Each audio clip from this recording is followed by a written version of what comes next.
ஆனந்தமாக அன்பரை பாடுவேன், ஆசையவர் என் ஆத்துமாவிற்கே.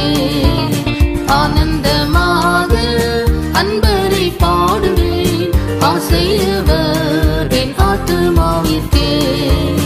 ஆசிகள் அருளும் ஆனந்தமாய், ஆசிகள் அருளும் ஆனந்தமாய். ஆண்டவர் இயேசு போலாரும் இல்லையே, இயேசுவல்லால் இயேசுவல்லால். ஆணிகள் பாய்ந்த கரங்களை விரித்து, ஆணிகள் பாய்ந்த கரங்களை விரித்து, ஆவலாய் சுன்னை அழைக்கிறாரே, ஆவலாய் சுன்னை அழைக்கிறாரே. இயேசுவல்லாது ரட்சிப்பு தரவும் ரட்சகர் வேறு இகம் அதிலுண்டோ. இயேசுவல்லாது ரட்சிப்பு தரவும் ரட்சகர் வேறு இகம் அதிலுண்டோ. அவர் வழி சத்தியம் ஜீவனுமாமே, அவரே உன் நாயகரே. நீங்கள் எப்படிப்பட்டவர்களாக இருக்கிறீர்கள்? உழைக்கின்ற திறமைகளை, உழைக்கின்ற பலனை, உழைக்கின்ற ஆற்றல்களை, உழைக்கின்ற அறிவின் திறமைகளை, எப்படி உழைத்தால் என்ன செய்தால் அதிகமாக நான் பணத்தை சம்பாதிக்க முடியும் என்கின்ற ஒரு எண்ணங்களை, சிந்தனைகளுடைய ஆற்றல்களை அனுதினமும் மனிதர்கள் வளர்த்து கொண்டே இருக்கிறார்கள். நீங்க எங்க பார்த்தீங்கன்னாலும் பிசினஸ் பார்த்தீங்கன்னாக்கா மல்டிப்ளை ஆகிட்டே இருக்கு, பிசினஸ் வளர்ந்துட்டே இருக்கு. வீட்டில இருந்து நிறைய பேர் பிசினஸ் பண்றாங்க, ஆன்லைன் பிசினஸ் அப்படின்னு சொல்றாங்க. ஒரு ஆன்லைன்ல ஏதாவது ஒன்று ஆர்டர் பண்ணோம் அப்படின்னாக்கா ஒரு 2 நாள்ல கொண்டாந்து நான் வீட்டில் கொண்டாந்து கொடுத்துறேன். சில சமயம் அதில் செங்கல் கூட கொடுத்துறேன், இல்லை கருங்கல், செங்கல், இல்லை காலி பாக்ஸ் இதெல்லாம் கொடுத்துறேன். அதெல்லாம் ஒரு நல்ல பிசினஸ் நான் அவங்க நினைக்கிறேன். அப்படி இல்லை, ஏமாற்றுகிறவனுக்கு என்றைக்கும் ஆசீர்வாதங்கள் கிடையாது. ஏமாற்றுகிறவனுக்கு பெயர் வந்து திருடன். அவன் எதனால் ஏமாற்றுகிறான் என்று சொன்னால், அவனுக்குள்ளாக அசுத்தாவிகள் இருப்பதனாலே, திருடுகின்ற எண்ணங்களை கொண்ட அப்படிப்பட்ட கெட்ட ஆவிகள் அவனுக்குள்ளாக இருப்பதனாலே அப்படிப்பட்ட ஏமாற்று வேலைகளை அவருக்கு செய்கிறார். சீட்டு கம்பெனி அப்படின்னு சொல்லிக்கிறாங்க. அதற்கும் அவங்க அறிவை கொண்டு வேலை செய்கிறாங்க. என்னவெல்லாம் போய் சொன்னாக்கா, எப்படியெல்லாம் மக்கள் மயங்குவார்கள், மக்கள் எப்படியெல்லாம் நம்புவார்கள், எதை சொன்னால் மக்கள் உடனே கேட்டுக்கொள்வார்கள், ஏற்றுக்கொள்வார்கள் என்று சிந்தித்து தன்னுடைய அறிவை மக்களை ஏமாற்றுவதற்காக தன்னுடைய அறிவை செலுத்துகிறார்கள்.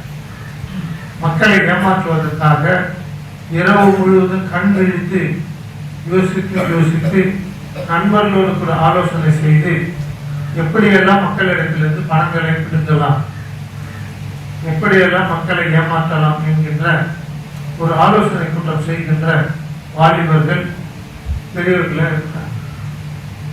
அநேக பணம் சம்பாதித்தவர்கள் இப்படி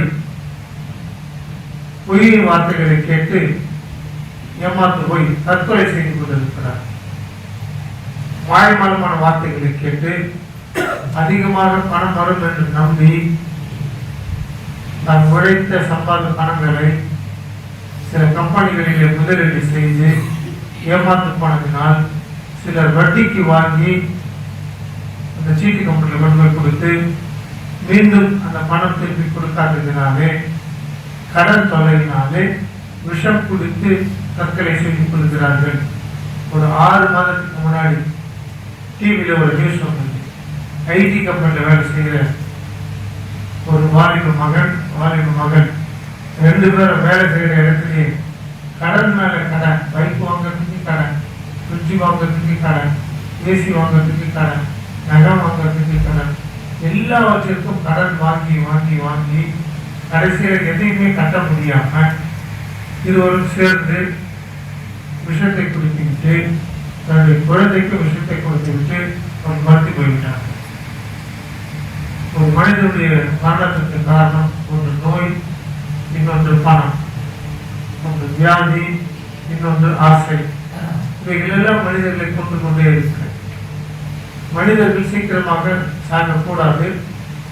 பணத்திற்கும் நகைகளுக்கும் மற்றவர்கள் சொத்துக்களுக்கும் ஆசைப்படக்கூடாது. அது யாரிடத்தில் இருக்கும் என்று சொன்னால், பரிசுத்த ஆவியானவர் எங்கேயோ அங்கே ஒரு நிதானம் இருக்கும், ஒரு பொறுமை இருக்கும்.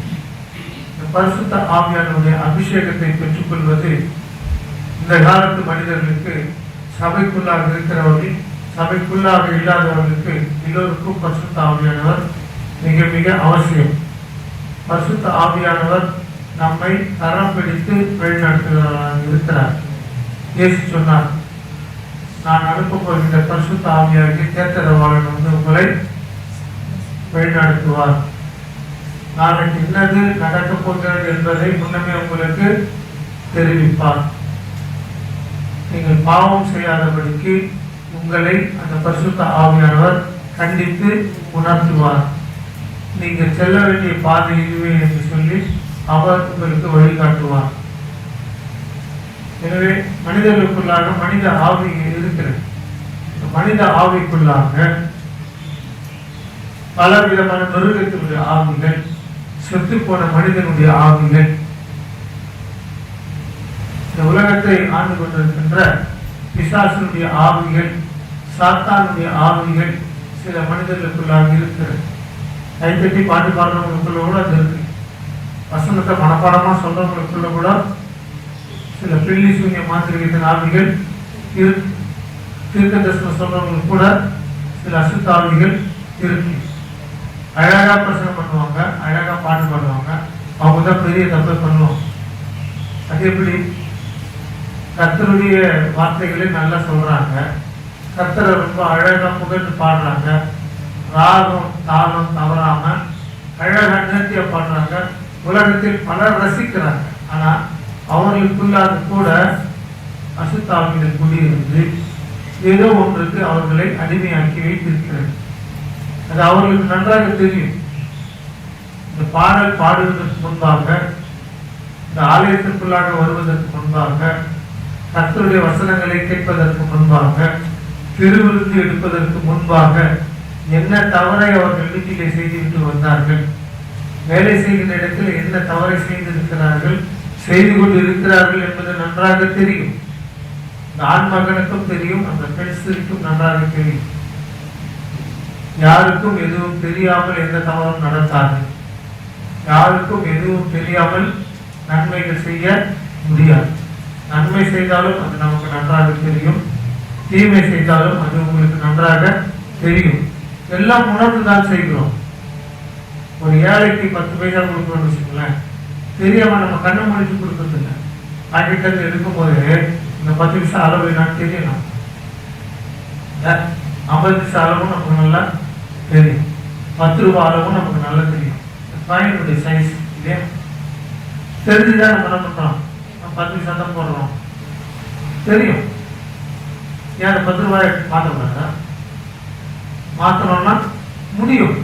ஆனா 10 பைசாவில் 10 ரூபாயை மாற்றுறதுக்கு நமக்கு என்ன இல்லை, ஆசை இல்லை. அவனை ஆசீர்வதிக்கிறதுக்கு நாம் எப்படி கொடுக்கணும்? ஆசையா கொடுக்கணும், சந்தோஷமா கொடுக்கணும், மனநன்மையுமா கொடுக்கணும். ஏன்? அப்பொழுதுதான் நீங்கள் கொடுக்கின்ற அந்த ஈகை உங்களுக்கு ஆசீர்வாதமாக மாறும், தலைமுறைகளுக்கு ஆசீர்வாதமாக மாறும். வீட்டுக்காரருக்கு தெரியாம வீட்டில் பணம் இருக்குது, பிள்ளைகள் பெற்றோர்களுக்கு தெரியாம காசு இருக்குது, எவ்வளவு எடுக்கிறாங்கன்னு நல்லா தெரியும். அந்த காசை கொண்டு போய் என்ன பண்ண போறாங்கன்னு நல்லா தெரியும். தெரியாது அப்படின்னு சொல்லவே கூடாது. ஆக்சுவலா கெட்டகுமாரனுடைய கதையில அவனுக்கு தெரியாதா யாரு காசு அது? அம்மா காசா அப்பா காசா? அப்பாவுடைய காசு. அப்பவும் சரி இப்பவும் சரி காசு யாருக்கு தான்? மனைவி சம்பாதிச்சு இருந்தாலும் ஆம்பளை காசு, ஆம்பளை சம்பாதிச்சு வந்தாலும் ஆம்பளை காசு தான். அப்பா காசு தான் என்ன பண்ணான், எடுத்துட்டு போனான். எங்க போறான்றது ஒருவேளை ஃப்ரெண்ட்ஸுக்கு சொல்லாம வந்துருக்கலாம். பைக்ல போகும்போது கார்ல போகும்போது பேசிட்டு போயிருப்பாங்க. நான் மண்ணப்படைக்கு டூர்ல போய் வந்தேன், நானா போயிட்டு இருக்கேன், கொடைக்கானல்லாம் போயிட்டு வந்தேன். போகும்போது சொல்ல மாட்டாங்க எங்க சாப்பிட போறேன் என்ன. ரூம் எடுத்து தங்குவாங்க தெரியுமா, அப்ப செலவு பண்ணுவாங்க தெரியுமா, அப்ப தெரியும். இவருக்கு தெரியும் எங்க அப்பா சர்ச்சில் இருந்து கொடுத்த காணிக்கை இது. என் ஃப்ரெண்டு இந்த காசுல என்ன பண்றான், சிகரெட் வாங்குறான். என் ஃப்ரெண்டு இந்த காசுல பீர் வாங்குறான். என் ஃப்ரெண்டு இந்த காசுல விஸ்கி பிராண்டி வாங்குறான். தெரியுமா தெரியாதா? எங்க வேலை செய்யறோம், நல்ல கம்பெனில நல்ல பேர் வாங்குறோம், டிப் டாப்பா ட்ரெஸ் பண்றோம். டிப் டாப்பா ட்ரெஸ் பண்றது நமக்கு தெரியுமா தெரியாதா? தெரியும். ஆனா தீமை எப்படி வருது? ஊழியக்காரருடைய பிள்ளைகளுக்கு ஊழியக்காரர் காசு எங்கிருந்து வருது? இந்த சர்ச்சில இருந்து காணிக்கை டப்பால இருந்து. மக்கள் யாருக்கு கொடுக்குறாங்க? விசுவாசிங்க யாருக்கும் பாஸ்டர் கொடுக்கறதே கிடையாது. அவங்களுக்கு கர்த்தருக்கு தான் கொடுக்குறாங்க. கேட்கறதுனா பாஸ்டர் தான். நசமா கொடுத்தீங்களா, காணிக்கை தந்தீங்களா, பிறந்த நாள் காணி கொடுத்தீங்களா, திருமண நாள் காணி கொடுத்தீங்களா, ஏன் எல்லாம் ஞாபகம் கொடுப்பார் பாஸ்டர். ஆனா காணிக்கை எங்க போய் விடும்? காணிக்கை டப்பால போயிடும். நீ என்னதான் கேளு, நாங்க யாருக்கு தான் கொடுப்போம், கர்த்தருக்கு தான் கொடுப்போம் அப்படின்னு சொல்லி அங்கதான் போடுவாங்க. இப்ப ஊழியக்கார காசு எங்க எடுப்பாரு? காணிக்கை பெட்டியில இருந்து எடுப்பாரு. அதை எடுத்து தன்னுடைய பிள்ளைகளுக்கு என்ன பண்ணுவாரு? ஸ்கூல் ஃபீஸ் கட்டுவாரு, காலேஜ் ஃபீஸ் கட்டுவாரு, கம்பெனிக்கு வேலைக்கு போறதுக்கு பெட்ரோல் போறதுக்கு கொடுப்பாரு. சர்ச்சில் இருந்தா போதும், பிள்ளைங்க வந்து செலவு பண்ணுவாங்க. அதே பிள்ளைங்க வேலை செய்யற இடத்துல இருந்து டூர் போகும்போது கை செலவு அப்பா என்ன பண்ணுவார்? பாஸ்டர் நான் கொடைக்கானலுக்கு போறேன், ஊட்டி போறேன், கேரளா போறேன், செலவு வச்சுக்கோ. எங்க இருந்து? காணிக்கை வீட்டுல இருந்து எடுத்து கொடுத்தாரு. வாங்கிட்டு வர பிள்ளைக்கு தெரியாதா அப்பா எங்க இருந்து காசு கொடுத்தாருங்க? ஃப்ரெண்டு கேட்கறான், டே மச்சான், ஆமா யாரு பாஸ்டர் பையன் உன் ஃப்ரெண்டு கூப்பிடுவான், டே மச்சான் கொஞ்சம் காசு கொடுறாங்க, ஏன்டா சிகரெட் வாங்க இல்லைன்னு சொல்லுவார். அது சொல்லணும். டீ கேளு, பண்டு கேளு, கேக் கேளு, சாக்லேட் கேளு, வாங்கி தரேன். ஏன் கேஎஃப்சியில் சிக்கன் வாங்கி தரேன். ஏன் பீஸா கேளு, வாங்கி தரேன். ஆனா நீ டம் அடிக்கிறதுக்கு சிகரெட்டுக்கு மட்டும் எங்கையில காசு கேட்காங்க, நான் தர மாட்டேன். அந்த தீர்மானம், அந்த தீர்க்கமான ஒரு முடிவு எடுக்க முடியும். ஆனா நம்ம பாஸ்டருடைய பிள்ளைங்க இருக்கிறத ஃப்ரெண்ட்ஷிப் ஒன்று இருக்கு பாருங்க, அப்படியே அந்த மயங்கி அப்படியே கட்டியிருப்பான். கேட்ட உடனே முழுக்காடா இல்லை, என்ன வேணாலும் கேட்கறான். யாரு பாஸ்டர் பிள்ளைங்க சொல்லுவாரு, என்ன வேணா கேட்க வச்சாங்க, என் உயிரை உயிர் கொடுக்குறாங்க. அப்பா எப்படி ஜாப் பண்ணிருக்காரு, என் பையன் நல்லா இருக்கணும், பத்திரமா போகணும், பத்திரமா வரணும் அப்படின்னு சொல்லி. ஆனா அங்க என்ன டைலாக் போவா, என் உயிரை விட கொடுக்குறதா இருக்கும். எவ்வளவு சிம்பிளா பேசுறான் பாருங்க, எவ்வளவு ஈஸியா இருக்காங்க. இதுக்கெல்லாம் காரணம் என்ன நினைக்கிறீங்க? நாம் உலகத்துக்குள்ள போகும்போது இந்த உலகத்தில் இருக்கின்ற பல விதமான நயவஞ்சகத்தினுடைய ஆவிகள் நம்மை மயக்குகிறது, நம்முடைய எண்ணங்களை மாற்றுகிறது, நம்முடைய பரிசுத்தத்தை கெடுக்கிறது, நம்முடைய ஒழுக்கங்களை கெடுத்து போடுகிறது. இல்லையா? வீட்டில் இருக்கிறவருக்கு, சர்ச்சில் இருக்கிறவருக்கு நல்ல பிள்ளை தான், நல்ல பொண்ணு தான். சர்ச்சை விட்டு காலேஜுக்கு போயிட்ட உடனே என் ஃப்ரெண்டோட பொண்ணு ஒன்று இருக்கு, அவங்க ஃப்ரெண்டு வந்து சர்ச்சில் நல்ல பாட்டெல்லாம் அடிச்சு பயங்கரம் பாட்டெல்லாம் பண்ணுவாங்க. அவங்க பொண்ணு என்ன பண்ணுமா, ஃப்ரெண்டு போகிற போகும்போது ஃப்ரெண்ட்ஸுங்கெல்லாம் என்ன பார்த்தாக்கா, வாப்பா மரம் புள்ளிய மரத்தெல்லாம் போய் தொட்டு கும்பிடுவோம். இந்த பொண்ணு என்ன பண்ணோம், அவன் தொட்டு கும்பிட்றான், நானும் தொட்டு கும்பிடுறேன். அது தொட்டு கும்பிடுறது சும்மா இருக்காது. ஏய் நான் தொட்டு கும்பிடல, நீ என் ஃப்ரெண்டு தானே, வா நீ தொட்டு கும்பிடு. நல்ல வசதி வீரருடைய பொண்ணு நல்ல ஆவியில நிரம்பி பாட்டு பாடுறது. கூப்பிடுறது பிசாசுனாக்கா கேட்கறது யாரு? கேட்கறது யாரு? ஊழியக்கார ஒரு பொண்ணு, ஊழியக்காரோட பையன். அறிவு இருக்கணுமா, அறிவு இருக்கக்கூடாதா? அதுதான் பாருங்கன்னா இது வந்தாங்க பார்த்தாங்க. இதை விட உதாரணம் வேற ஒன்றும் சொல்ல முடியாது இல்லையா? அதுதான் பைத்தியம்னாக்கா இது 6 அறிவு இருக்குது, அதுக்கு 6 அறிவு இல்லை. 6 அறிவு நான் 10 பைத்தியம் ஆகிடும். அது அரை பைத்தியம் சொல்லுனாக்கா இது தெரிஞ்ச பைத்தியம் என்ன பண்ண முடியாது, சொல்றத கேட்கவே கூடாது. மரம் அது ஏன் இல்லைன்னா செங்கல், மற்ற கதைலாம் நம்ம வாங்க. நீங்க படிக்கிறீங்க எப்போ போது மரம் வந்து நேரம் இருக்குது, குளிர் காத்தடிக்குது, நல்ல விஷயம்தான். அந்த காலத்துல சொல்லிட்டான், மரம் ஆட்சியர் என்ன ஆடுதான், பேய் ஆடுதான். எந்த மரத்துல பேய் ஆடுது? எல்லா வீட்லயும் மரம் இருக்குது, அவன் எல்லா வீட்லயும் என்ன ஆடுது? பேய் ஆடுது. கிறிஸ்டின் வீட்டுல மரம் இருக்குது இல்லையா, இந்துக்கள் வீட்டுல மரம் இருக்கு, புத்த மரத்தை சார்ந்தவங்க வீட்டுல மரம் இருக்குது, கம்யூனிஸ்ட் சார்ந்த வீட்டுல மரம் இருக்குது, சினிமா நடிகர்கள் வீட்டுல மரம் இருக்குது, பாஸ்டர்கள் வீட்டுல மரம் இருக்குது, சர்ச்சை சுத்தி மரம் இருக்குது. அப்ப மரம் சர்ச்சை சுத்தி ஆடுதுன்னா சர்ச்சை சுத்தி என்ன ஆடுது? பேய் ஆடுது. முருக மரத்துல பேய் இருக்குதான், வேப்ப மரத்துல பேய் இருக்குதான், புளிய மரத்துல பேய் இருக்குது. எங்கதான் போய் வாழ்றது? எப்படி எல்லாம் மனிதர்கள் முட்டாள்களா மனிதர்களை பயன்படுத்தி வச்சுக்கிறான் பாருங்க. கிறிஸ்துவம் வந்தாங்க, பண்ண இப்படா அப்படின்வான். சொல்லுவான், செவ்வாய்க்கிழமை எங்க வீட்டுல என்ன பண்ண மாட்டாங்க, சக்கரை கொடுக்க மாட்டாங்க, செவ்வாய்க்கிழமை உப்பு கொடுக்க மாட்டாங்க, செவ்வாய்க்கிழமை பலகாரத்துக்கு கேட்டுப்பாரு கொடுக்க மாட்டான், சக்கரை திட்டி பாருங்க, உப்பு தேவைதான், மிளகாத்தூள் காரமாக இருக்கும், அதை விட கொடுக்க மாட்டான் பாருங்க. என்னடான்னு கேட்டாங்க, செவ்வாய்க்கிழமை சரி ஒரு 10 ரூபா கொடுறாரு, செவ்வாய்க்கிழமை லட்சுமி வீட்டு விட்டு வெளியே போயிட்டா திருப்பி லட்சுமி வராது.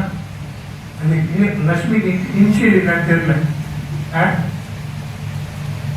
அதே மாதிரி வெள்ளிக்கிழமை ராத்திரியில விலைக்கு வச்சுட்ட பிறகு யாருன்னா போய் உயிர் போகுது தண்ணி கொடுக்குன்னு கேட்பாருங்களா? ஆஹா, விலைக்கு வச்சுட்ட பிறகு நாங்கள் எதுவும் கொடுக்க மாட்டோம். விலைக்கு வச்சுட்ட பிறகு நாங்கள் வீட்டு உள்ள வெளியே வர மாட்டோம். ஆம்புலன்ஸ் வரும் வீட்டை தேடி. இன்னைக்கு வெள்ளிக்கிழமைக்கு 6 மணிக்கு மேல வேலைக்கு வச்சுட்ட பிறகு ஆம்புலன்ஸ் வரும். அப்போ போவியா? இந்த தேங்கி போகிறதுக்கு ஆம்புலன்ஸ் வரும். நான் வெள்ளிக்கிழமைங்க நான் வரமாட்டேன்னு சொல்லுவேங்க, நான் முடியாது. என்ன பண்ணுறேன், நீத்து போடுவோம், தத்தர் நீத்து போய் இன்னைக்கு நாள் நல்லா இருக்குது ஊசி போட்டுக்கிறோம், இல்லைன்னா நீ செத்துருவேன். இல்லைங்க வெள்ளிக்கிழமைங்க 6 மணி ஆயிடுச்சுங்க நான் ஊசி போட்டுக்க மாட்டேங்க சொல்லுவியா? மதிப்பாட்டாங்க. ஆமா, எதிர்விட்டுங்க அந்த கல்லை தச்சு மட்டை வந்துச்சுன்னு வச்சுங்க, போலீஸ் ஸ்டேஷன் போவீங்க, அடிச்சுட்டு போய் அவன் கம்ப்ளைண்ட் கொடுத்துருவான். அதான் நான் முதல்ல அடிச்சது நான் 2வது அடிச்சேன். போலீஸ்காரன் வந்து சொல்லுவான், ஏன்னா வெள்ளிக்கிழமை நான் வீட்டு வந்து வெளியே வரமாட்டேன் நான் கொடுத்துருவாங்களா? வெள்ளிக்கிழமையும் கிடையாது, செவ்வாய்க்கிழமையும் கிடையாது, அமாவாசையும் கிடையாது, ராகுகாலம் கிடையாது, யமகண்டம் யாருக்கு? போலீஸ்காரன் வந்து தசாமிக்கு போடுவோம். ஆம்புலன்ஸுக்கும் அப்படிதான், எதுவும் கிடையாது. கிறிஸ்துவங்க கொஞ்சம் அறிவோடு வாழணும். கிறிஸ்துவ ரொம்ப கெட்டு போய் நாசமா போய்க்கிறாங்க. கிறிஸ்துவம் எங்கிருந்து வந்தாங்களோ அந்த வேலையை உண்மை செஞ்சு தான் நடக்கிறாங்க. இன்னும் கூட பார்த்தீங்கன்னா கல்யாண பத்திரிகையில் என்ன பண்ணுவாங்க, நம்ம சட்டை நம்ம 2 பேரும் நிறைய கல்யாணம் பண்ணிக்கணும். கல்யாண பத்திரிகையில 4 மூலையில் மஞ்சள் எல்லாம் பூசி எங்க எடுத்துட்டு வருவாங்க, எங்களை தான் எடுத்துடும். அதே மாதிரி வெளியே போய் ஜோசியெல்லாம் பார்த்து இந்த நாளில் கல்யாணம் வைக்கலாமா வைக்கக்கூடாதா, இந்த நாளில் கல்யாணம் பண்ணால் பையன் போல நல்லா இருப்பாங்களா, எல்லாம் கேட்டு தான் பாஸ்டர் வரும். பாஸ்டர் செவ்வாய்க்கிழமை கல்யாணம் எத்தனை மணிக்கு? சாயந்தரம் 5லேருந்து 5:30 கொடுத்துடணும். 5:31 கூட தாலி கொடுக்கூடாது, சட்டம் போடுவோம். இந்த மாதிரி கிறிஸ்துவெல்லாம் ரொம்ப பக்தியா பாட்டெல்லாம் பாடுவோம், ரொம்ப கையெல்லாம் தட்டுவாங்க. சாருக்கு வந்து கீபோர்ட்லாம் போடுறாங்கல்ல, ரொம்ப நல்லவனா இருக்கல. ஏமா ஒழுங்க பைக் ஓட்டுறோம்னா இல்லையா? பாஸ்ல ரோட்ல போகும்போது ஒழுங்க பைக் ஓட்டுறோம்னா இல்லையா? சிக்னல்ல நின்று போறியா இல்லையா? பாஸ்ட் பைக் தானே நீ, சிக்னல் நீங்க மதிக்கிறியா? நீ சிக்னலை மதிக்கலன்னாக்கா அடுத்த சிக்னல்ல எருமாடு கூட்டு ஒரு ஜாக்கிரதை. ஒழுக்க பாருங்களேன், பரிசுத்த ஆவியானவர் இல்லாத கையிலெல்லாம் பார்த்தீங்கன்னாக்கா ஒழுக்கத்தை நீங்க பார்க்கவே முடியாது. இந்த அபிஷேகம் என்பது கர்த்தர் எல்லோருக்கும் இலவசமாய் தாராளமாய் அள்ளி ஊற்றுவார். கொஞ்சம் கை 2 கால் இருந்து வாய் இருந்து நீ ஜெபம் பண்ணீங்கன்னா பாட்டு பாத்தீங்கன்னா உங்க என்ன கஷ்டம் பரிசுத்த ஆவியானவர் கொடுத்துருவார். அதுக்கப்புறம் நீ என்ன அயோக்கியத்தனம் பண்றது கர்த்தருடைய பொறுப்பே கிடையாது. ஆக்சுவலா உனக்குள்ள இருக்கிற பரிசுத்த ஆவியானவர் ஒவ்வொரு நாளும் உன்னை பார்த்து பரிதாபப்பட்டு இருக்கிறார். பரிசுத்த ஆவியானவர் எதற்கு உனக்குள்ளாக வந்தார்? எதற்காக பரிசுத்த ஆவியானவர் நீங்க கேட்குறீங்க? அது புரியவே இல்லை. நிறைய பேர் புரியவே இல்லை. நிறைய பேர் எதுக்கு சர்ச்சைக்கு வராங்கன்னு நிறைய பேர் தெரியவே இல்லை. நிறைய பேருக்கு இயேசுவை குறித்து ஞானமே கிடையாது. நிறைய பேருக்கு இயேசுநாதனுடைய பரிசுத்தம், நிறைய பேருக்கு இயேசுநாதனுடைய உண்மைகள், இல்லை இயேசுநாதனுடைய அந்த நீதி நிறைய பேருக்கு தெரியவே தெரியாது. இயேசு நல்லவர், இயேசு நல்லவர் பாட்டு பாட்டு இருக்கோம். ஆனால் இவங்க பண்ணுறதெல்லாம் பார்த்தீங்கன்னாக்கா தப்பு மேலே தப்பு. இல்லை க்ரூஸ் ஃபயர் அப்படின்னா ஒரு ரெண்டுக்குள்ள இன்னும் ரெண்டு இருக்குதுன்னு அர்த்தம். அதே மாதிரி தான் ஒரு தப்புக்குள்ள பல தப்புகள் இருக்காச்சு பார்த்துக்கணும். ஆனால் தப்பு செய்கிறோம் தெரிஞ்சுட்டா எப்படி தப்பு பண்ணிட்டே இருக்குறீங்க இல்லைங்களா? புரியல. தப்பு செய்கிறோம்னு தெரிஞ்சு தப்பு மேலே தப்பு செஞ்சுட்டே இருக்காங்க. அப்போ ஏசுநாதர் வந்து உங்கள் ஆசீர்வாதம் பண்ணிட்டே இருப்பாங்க. நீ தப்பு செஞ்சுட்டே இருப்பாங்களே, தப்பு செய்து கொண்டே இருப்பாங்களே, தப்பு செய்து கொண்டே இருப்பாங்களே, அதை நான் பிரியப்படுகிறேன். நீ தப்பு பண்ணனா உனக்கு நான் ஆசீர்வதிப்பேன். நீ எந்த கடவுள் சொல்லுது, எந்த மதம் சொல்லுது? கொஞ்ச நாள் யோசி. பெரியவங்க தப்பு பண்ணுறது சின்ன பிள்ளைங்க பார்க்குறாங்க. அப்பா அம்மா தப்பு பண்ணுறத பிள்ளைங்க பார்க்குறாங்க. சரிம்மா உங்களுக்கு நான் போய் சொல்றேன்னு வச்சுக்கோங்களேன். எப்பொழுதும் பார்க்க அப்பா போய் சொல்றாங்க. அதே தான் எல்லாரும் வீட்லையும் அப்படிதான். அம்மா ஏன் இங்கே பேசிட்டு இருந்தாங்க, அம்மா ஏன் எதிர்த்து போனாங்க, ஒன்றும் 2 மணி நேரம் ஆச்சு 3 மணி நேரம் ஆச்சு வரவே இல்லை. அம்மா ஏன் ஒன்றும் துணிக்க கழுதுறாங்க, அம்மாவே தூங்குறாங்க நானும் தூங்குறேன். அம்மாவே வெளியே போய் சுற்றிக்கிறாங்க, நானும் வெளியே போய் சுற்றுறேன். அம்மா டிவியில் சினிமா பார்க்குறாங்க, சீரியல் பார்க்குறாங்க, நானும் செல்போனில் பார்க்குறாங்க. நான் இப்படி முடிச்சு இந்த பரிசுத்த ஆவியானவர் எங்கே நிற்பார்? ஆலயத்துக்குள்ளே வந்திருக்கிறோம். இந்த ஆலயத்துக்குள்ளே பரிசுத்த ஆவியானவர் இருக்கிறாரு. இயேசு கிறிஸ்துவை நேசிக்கிறார், நல்ல விஷயம் தான். ஆனால் இயேசு கிறிஸ்துவுக்கு எதற்காக ஞானஸ்தானம் கொடுக்கப்பட்டது? வரலாம் பாவம் செஞ்சாரா? ஞானஸ்தானம் இருக்கிறவங்க எல்லாருக்கும் ஒரு வசனம் என்ன தெரியுமா?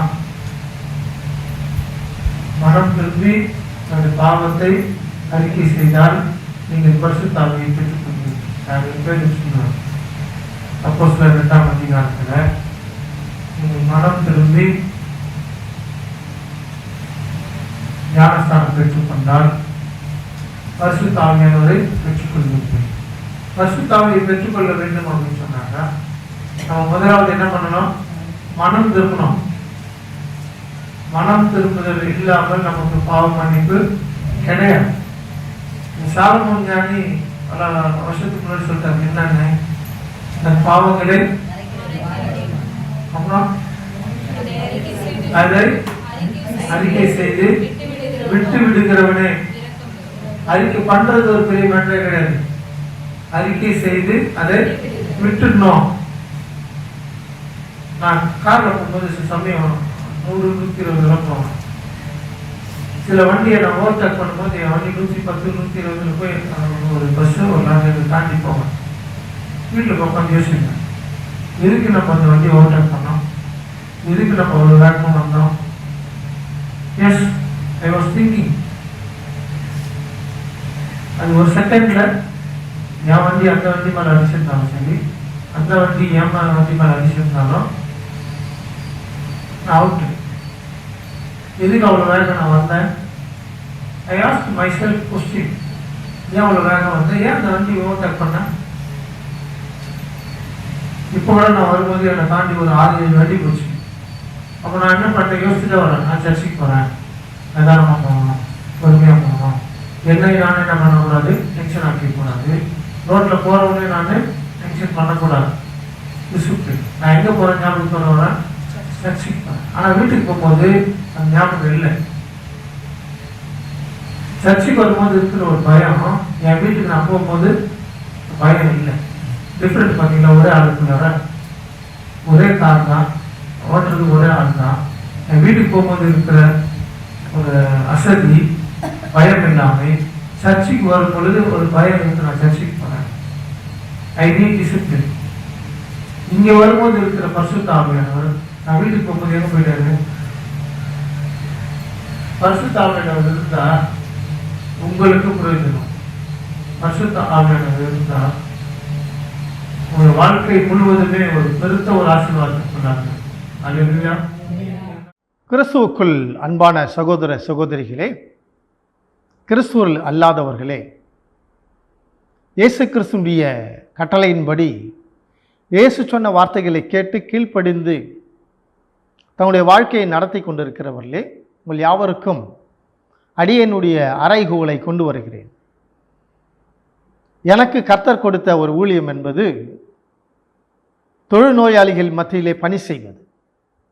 இந்த தொழுநோயாளிகளுடைய காயங்களை கட்டுவது, தொழுநோயாளிகளுடைய புண்களை துடைத்து அதற்கு மருந்து வைத்து பஞ்சு வைத்து பேண்டேஜ் கொண்டு கட்டி அந்த காயங்கள் ஆறும்படியாக கர்த்தரை நோக்கி ஜெபம் பண்ணுவது. இரண்டாவதாக அந்த தொழுநோயாளிகளுக்கு ஆகாரம் கொடுப்பது, அரிசி போன்ற குடும்பத்திற்கு தேவையான அத்தியாவசிய பொருட்களை கொடுப்பது. இதை நான் எப்படி புரிந்து கொண்டேன் என்று சொன்னால், ஏசாயாவின் புஸ்தகம் 40ஆம் அதிகாரம் 1ஆம் வசனத்திலே ஆற்றுங்கள் தேற்றுங்கள் என் ஜனத்தை என்று சொல்லியிருக்கிறார். இந்த ஆற்றுங்கள் தேற்றுங்கள் என்று சொல்லப்பட்ட மக்கள் தொழுநோய் கொண்டவர்கள், கைகளிலே விரல்கள் இல்லாதவர்கள், கால்களிலே விரல்கள் இல்லாதவர்கள், பாதங்களில் கீழாக புண்களை கொண்டவர்கள், சரீரத்திலே வெடிப்புகளை கொண்டு கெட்ட நீர்களும் சீழ்களும் சரீரத்திலே வடிந்து கொண்டிருக்கும். அவர்கள் அருகிலே யாரும் செல்ல மாட்டார்கள், அவர்களை பார்த்து யாரும் ரசிக்கவும் மாட்டார்கள். ஆனால் இயேசு கிறிஸ்து ஒரு குஷ்டரோகி வரும் பொழுது அவனை அழைத்து அவன் மீது கையை வைத்து, எனக்கு சித்தம் உண்டு சுத்தமாகு என்று அவனை தொட்டார். ஒரு காலகட்டத்திலே தீண்டாமை இருந்தது, இந்த தொழுநோய் பரவும் என்கின்ற அச்சமும் இருந்தது. ஆனால் 1ஆம் நூற்றாண்டு திருச்சபையிலேயும் அது இருந்தது, 21ஆம் நூற்றாண்டு திருச்சபையிலேயும் அது இருக்கிறது. எனவேதான் சபைகளின் வாசல்களிலே, மசூதிகளின் வாசல்களிலே, இந்து ஆலயங்களின் வாசல்களிலே இந்த சரீரத்தினால் பாதிக்கப்பட்டவர்கள் கையேந்தி போகிறவர்களும் வருகிறவர்களையும் பக்திமான்களையும் நீதிமான்களையும் கொடுத்து உதவும்படியாக கேட்டுக்கொண்டிருக்கிறார்கள். இந்த தொலைக்காட்சியின் மூலமாக அடியேனும் உங்களிடத்திலே ஒரு உதவியை கேட்கிறேன். உங்களால் முடிந்தால் நீங்கள் அவர்கள் வாழ்கின்ற இடத்திற்கு சென்று உதவிகளை செய்யுங்கள். கர்த்தர் உங்களை மென்மேலும் ஆசீர்வதிப்பாராக. இவர்களுக்கு தேவையான கஞ்சும் பஞ்சும், அவருடைய சரீரம் குளிர்ச்சியாக இருக்க வேண்டும் என்பதற்காக அந்த பழைய சோறு, பஞ்சு என்பது அந்த புண்களிலே வடிகின்ற கெட்ட நீர்களை துடைத்து, கெட்ட இரத்தங்களை துடைத்து, கெட்ட சீழ்களை துடைத்து அந்த காயங்கள் மேலும் பரவாமல் இருப்பதற்கு உதவி செய்யும்படி உங்களை அன்போடு கூட கேட்கிறேன். பணமாக நான் கேட்கலாம், ஆனால் முதலாவதாக நீங்கள் இந்த மருந்து மாத்திரைகளை, இந்த அரிசி போன்ற பொருட்களை வாங்கி என்னுடைய விலாசத்திற்கு நீங்கள் அனுப்புங்கள். அந்த பொருட்களை நான் மாதந்தோறும் சுமந்து கொண்டு போய் மலை அடிவாரத்தில் இருக்கின்ற அவர்களுக்கு நான் கொடுத்து வருகிறேன். இம்மட்டும் செய்து வருகின்ற உதவிகளுக்கு, ஜபங்களுக்கு கர்த்தர் உங்களை மென்மேலும் ஆசீர்வதிக்கட்டும். இப்படி பொருட்களை வாங்கி அனுப்ப முடியாதவர்கள் தயவுசெய்து நீங்கள் பணங்களை எங்கள் அக்கௌண்ட்டில் நீங்கள் போடுங்க, பேங்க் அக்கௌண்ட்டில் போடுங்க. கூகுள் பே, ஃபோன்பே போன்ற வசதிகளும் இருக்கிறது. வயது சென்றவர்கள் நீங்கள் அப்படி பணத்தை அனுப்பலாம். இதுவும் முடியாது என்று சொன்னால் நீங்கள் மணி ஆர்டர் பண்ணுங்கள். தொடர்ந்து இப்படி உதவி செய்கின்ற பெயர்களை வைத்து நாங்கள் ஜெபித்து கொண்டு இருக்கிறோம். உங்களுடைய ஜபக்குழு உங்கள் ஒவ்வொருவருக்காக ஜெபித்து கொண்டிருக்கிறது. உங்களுடைய ஜப தேவைகளை தயவுசெய்து நீங்கள் தெரியப்படுத்தலாம். நாங்கள் தொடர்ந்து ஜெபித்து உங்களுடைய நன்மைக்காக, உங்களுடைய சந்தோஷத்திற்காக, உங்களுடைய சமாதானத்திற்காக, ஆயுசு காலங்களுக்காக எங்களுடைய நிறுவனம் தொடர்ந்து ஜெபித்து கொண்டிருக்கும். அப்படிப்பட்ட நன்மைகளை செய்து தொழுநோயாளிகள் சந்தோஷப்படுத்தி, பரலோக ராஜ்யத்தையும் சந்தோஷப்படுத்தி, பூமியிலே நாம் எல்லோரும் ஒருமனப்படும் பொழுது பரலோக ராஜ்யம் திறக்கப்படும். பரலோக ராஜ்யம் நாம் வேண்டிக் கொள்ளுகின்ற எல்லாவற்றையும் கொடுக்கும். அப்படிப்பட்ட கிருபைகளை கர்த்தர் உங்களுக்கு கொடுத்து ஆசீர்வதிப்பாராக. நந்தியால் பாடிடுவோம், நந்தியால் பாடிடுவோம், நல்லவர்